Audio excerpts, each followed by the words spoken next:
ശരിക്കും നിങ്ങൾക്ക് വേണ്ടത് എന്താ? നല്ലൊരു ചെലം വീടും പേരൊന്നും വേണ്ട. ഒരു കുടിയില് ഒരു ചെലത്തില് വന്നിട്ട് ഞാനെൻ്റെ മോന് രണ്ടാളും ഭർത്താവില്ല, ഒന്നുമില്ല. എനിക്ക് രണ്ടാൾ മാത്രമേ ചെറിയ കുടിൽ ഒരു സെറ്റ് സ്ഥലം മതി. ഞാനെൻ്റെ മോന് കൂടിയിട്ട് ഞാൻ അവിടെ നിന്നോളാം. വേറെ ഒന്നും എനിക്ക് വേണ്ട. അല്ല, നിങ്ങൾ എന്തിനിങ്ങനെ ഉപദ്രവിക്കുക? അവര് വരുന്ന അതിനൊരു തീരുമാനം വേണ്ടേ?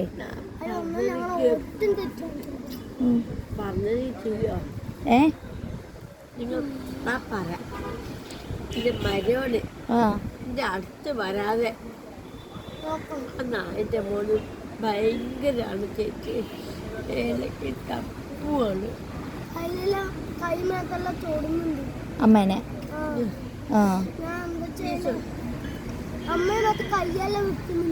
വെക്കുന്നുണ്ട്.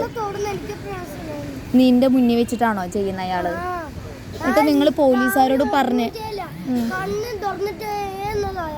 അല്ല, പോലീസുകാരോട് നിങ്ങൾ ഇതിനെക്കുറിച്ച് സംസാരിച്ചിരുന്നോ?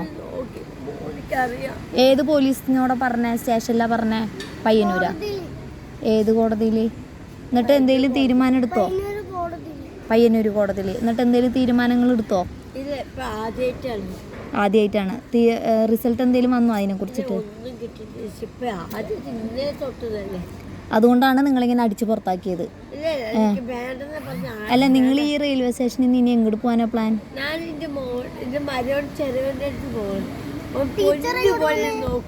ഞാൻ പയ്യന്നൂർ ഒരു കോളേജിലാണ് പഠിപ്പിക്കുന്നത്.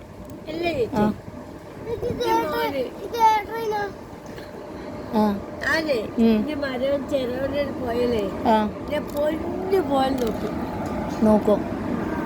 അപ്പൊ അതുപോലെ എത്തിക്കൊള്ളണം. നിങ്ങൾ ഇനി വേറെ അവിടെ ഇവിടെ ഒന്നും പോയിട്ട് കിടക്കരുത്.